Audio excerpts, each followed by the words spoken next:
ভাই আমাকে একটু কথা বলতে দেন, আমি অত্যন্ত টায়ার্ড। হ্যাঁ, বুড়া মানুষ, একটু খেয়াল রেখে। প্রথমত হচ্ছে আমি এইমাত্র পুলিশ হসপিটাল থেকে এসেছি।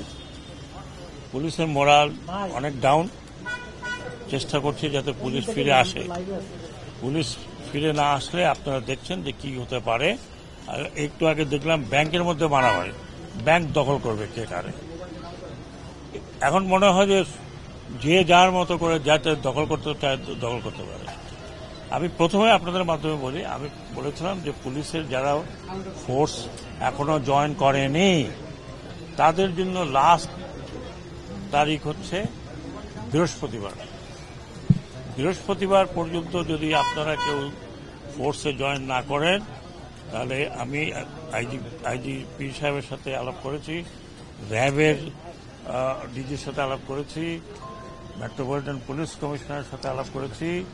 আপনারা যদি বৃহস্পতিবার না আসেন আমরা ধরে নেব আপনারা চাকরিতে ইচ্ছুক নন। আগামী এই বৃহস্পতিবার, আগামীটা আবার কি, এই বৃহস্পতিবারের মধ্যে যে যার জায়গায় চলে যাবেন, ডিউটিতে থাকবেন। যা হয়ে গেছে সেটা অহেতুক কারোর গায়ে কেউ হাত দেবেন না। বিচার করার আমরা প্রক্রিয়াটা করব, বিচার বিভাগ বিচার করবে। যারা দোষী হবেন, বড় দোষী ছোট দোষী যেই হোক, তাদের পানিশমেন্ট হবে। ঢালাওভাবে কাউকে দোষারোপ করা যাবে না। জনগণকে আমি এটুকু বলতে চাই, আপনারা পুলিশের গায়ে হাত উঠাবেন না। কারণ আপনারা এখন দেখছেন যে আপনারা নিজেরাই সাফার করছেন। আমি রাতে আমার কাছে টেলিফোন আসে, অমুক জায়গায় ডাকাতি হয়েছে। আমি বললাম যে আল্লাহ আল্লাহ করো, আর কিছু করার নাই। কি করার আছে? যে ডাকাতি হয় সেখানে যদি পুলিশ না থাকে কি করবে? আপনারা দয়া করে, আমি এইমাত্র পুলিশদের যারা ইনজিওর্ড ছিল তাদেরকে দেখে আসছি।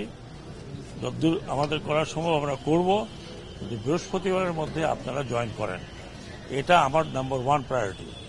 2 নম্বর প্রায়োরিটি, একটু আগে দেখলাম যে রাস্তা বন্ধ করে দিয়েছেন আনসারের একটা পার্ট, তাদেরও কিছু দাবি দেওয়া আছে।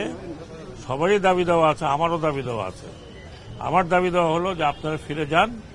আমি আপনাদেরকে কথা দিচ্ছি, আমি স্বরাষ্ট্র উপদেষ্টা হিসাবে এটা আমার দায়িত্ব আপনাদের কাছে আসা, আপনাদের কথা শোনা এবং যতদূর সম্ভব আমার পক্ষে ইমিডিয়েট যা করার করব। যেটা অন্য কিছু ইমপ্লিমেন্টেশন যদি থাকে, অন্য মন্ত্রণালয় থাকে, আমরা আলোচনা করে করব। আপনারা দয়া করে রাস্তাটা ছেড়ে দেন, রাস্তা থেকে চলে যান।